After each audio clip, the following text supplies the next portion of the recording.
Hi and welcome to this week's video. In this video I finish off the tank mounting straps. Almost finished the mountings on the airframe, they just need basic tidy up. I get the port side of the cockpit skin sorted out, so we've got all the framework and the ply on the side there. And I do a little bit of work on cutting holes in the instrument panel for 3 of the gauges. So let's get cracking. Continuing on from the last video, I'm putting in some 8th 5-ply aircraft grade plywood pieces on top of the blocks for mounting the tank. You can see they're oversized. I'm going to use the edge routing bit and work my way around the edges of those on the inside edge, but I've set them back here a 1/16 or so of an inch to allow for the top sheet going over the top of the fuel tank. So they've just got to cure off, and then once I've drilled through for the mounting straps, I'll put 1/16 ply on the bottoms of each of those, drill through where the mounting hole is, and cut those all to size and shape, and then I'll mount the anchor nuts for some AN3 bolts to go through to hold the straps down, or hold the straps into position. I'm going to use anchor nuts because it's just for these front ones. The access is minimal, to say the least, so I think that's going to be the easiest way of doing it. Always good to mock things up to see what things are like. So rather than having the 3/4 cut down, I've decided to go for this 3/4 by 1/4. Looking at a piece of wood, if I cut it, that's how I'll have to cut it. With a saw cut going through there, it would be very thin, and I'll have a big chunk of wood sticking into there, which might make it a bit stiffer, but I don't think it would make it awfully strong. It's not something I'm planning to put my hands on this edge here at all. So I've made up this sort of support at the back end, one here for the front end. Yes, sort of fits in something like that in there, and there should be 2 more according to the drawings. Let's show you the drawings. You see how little detail there is. So the drawings here, it says F25 and it's pointing to that vertical, but that F25 is actually the plywood side piece. The same here with the F26. That is actually the ply, not the wood. And it looks like here it's got the 3/4 inch F9 going right the way through the dashboard, going forward to the tank bay, which well, I don't know, it doesn't show that detail anywhere else on the plan going down here. And if you actually did go along there, well, it would be awkward. Let's just put it that way. So these pieces, there's no drawings, doesn't tell us what they should be, the instructions don't tell us what they should be, there's just no information there at all on that side of it. So I'm using some of the 1 3/4 by 1/4 inch spare stringer stock I've got at the moment to create these pieces, and I will also look at what I'm going to do on the door side section. Again, not an awful lot of detail about the door. It shows here that we should have like an 1/8 of an inch overlap going out each side of the plywood against whatever framing we're using. Well, that's quite nice. That's good. I can deal with that. but it doesn't tell us what these bits are made out of. It tells us what those were made out of, but that's, again, I'm going to move away from that. I'm going to move away from this catch as well. I'm going to utilise a slightly different system to latch it closed. Always a bit of a change, just from my point of view, to make it slightly more space for my shoulders. That's number one, and also try to reduce some of the weight,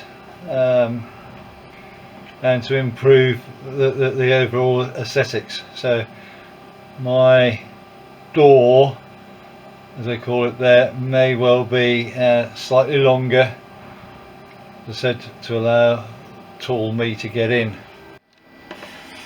Okay, on this side of the fuselage I've chamfered back the ply section here, and all the way along the bottom past the instrument panel post section there.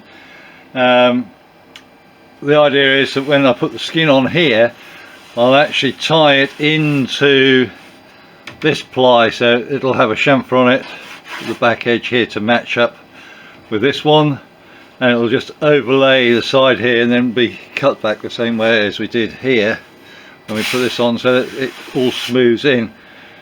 That makes the joint a lot stronger than just having the plywood edge to edge.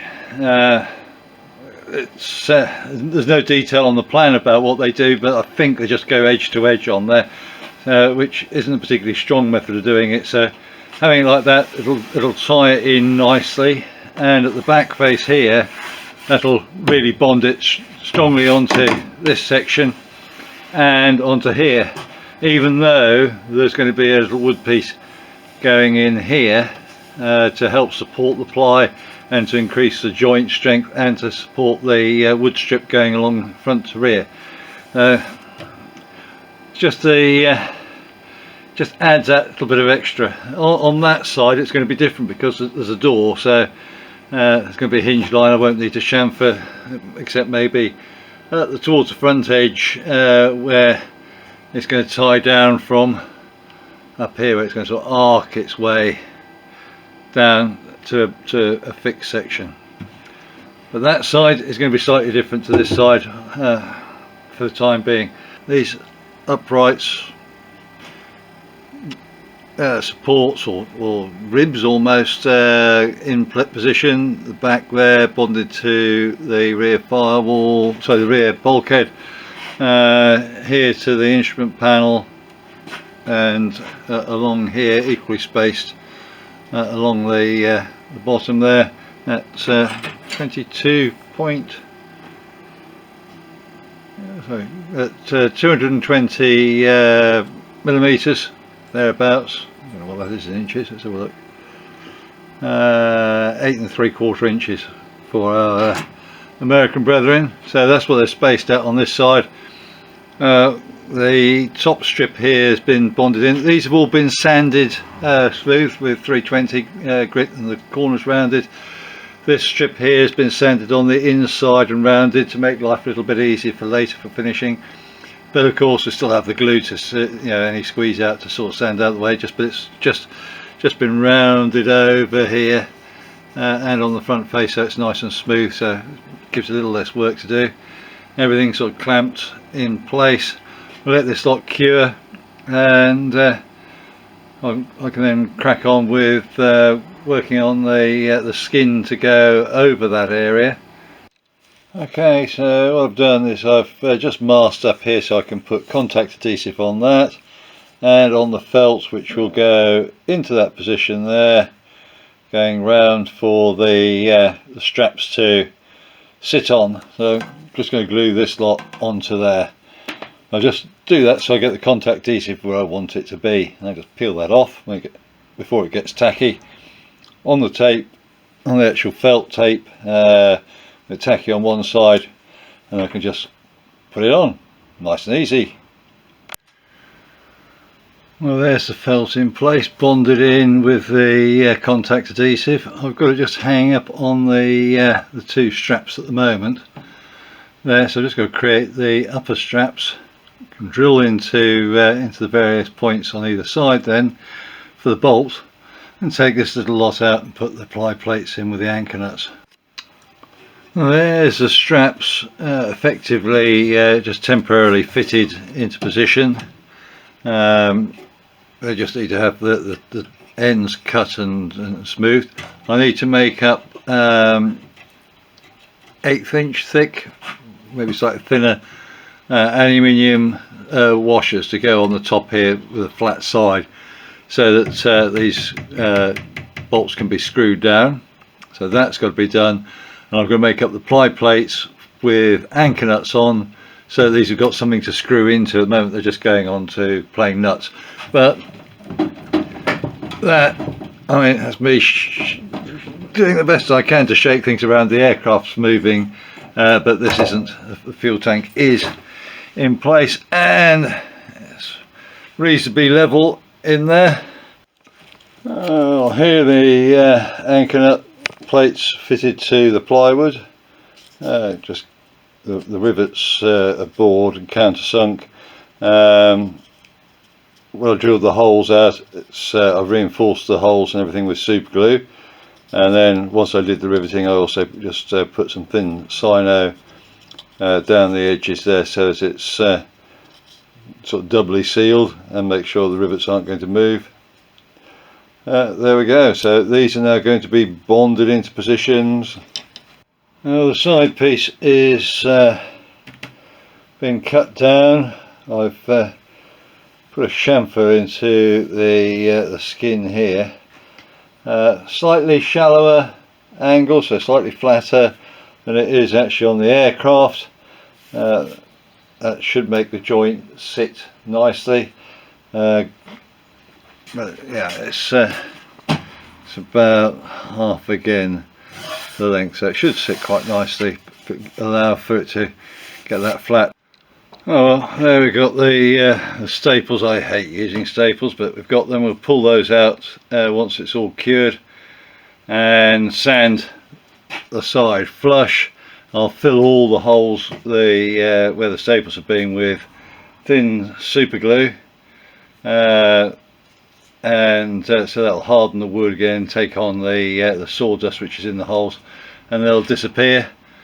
But yeah, some strange clamping going on here. Long pieces of wood with a spacer and the clamp here to put the pressure on, actually down here. These just reach. I've sanded this flat with the fuselage side. It's just like curved rounding on it.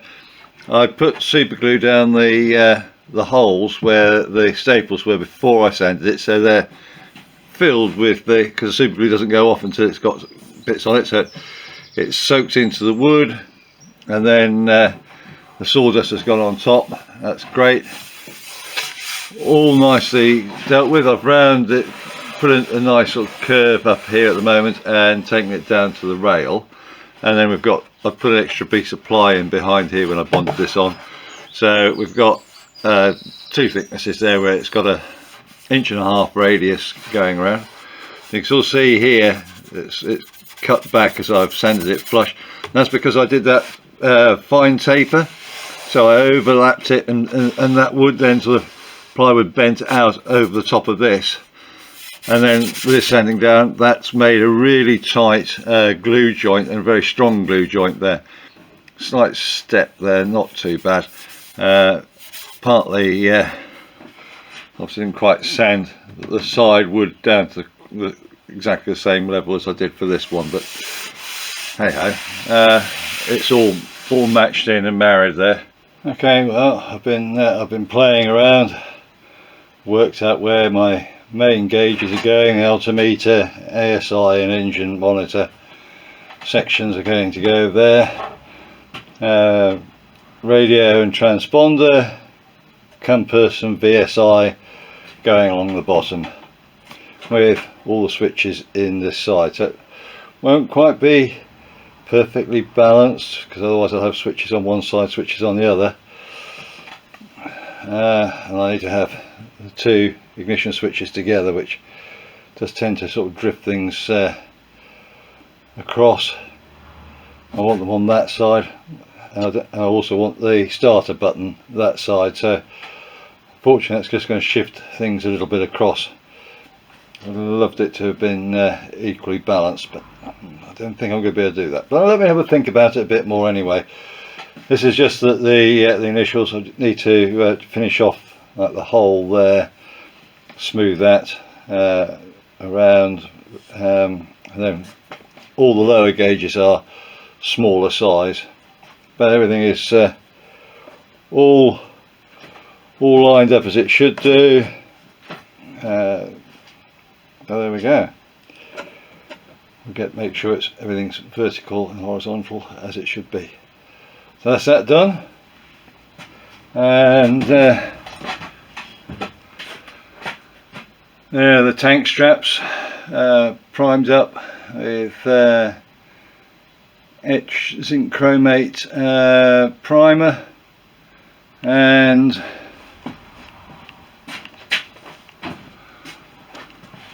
all the little saddle washers there, which are going to be used to hold it all down into place. So the fuel tank mounting is now complete.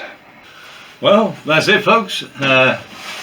One side of the cockpit combing complete, fuel tank mounting complete. Made a start on the instrument panel, but I won't be progressing that much further at this stage. So next week my plan is to work on the other cockpit side. There's a lot of work involved with that, and I don't have a huge amount of time, but we'll see what happens. So join me next week. Keep fit and well. Bye now. Thank you for watching. If you enjoyed the video, please hit the thumbs up. You can subscribe or even hit the little bell notification for future videos. Any comments would be appreciated, and I'll try to get back to you as soon as I can. Remember, go fly and feel the sky.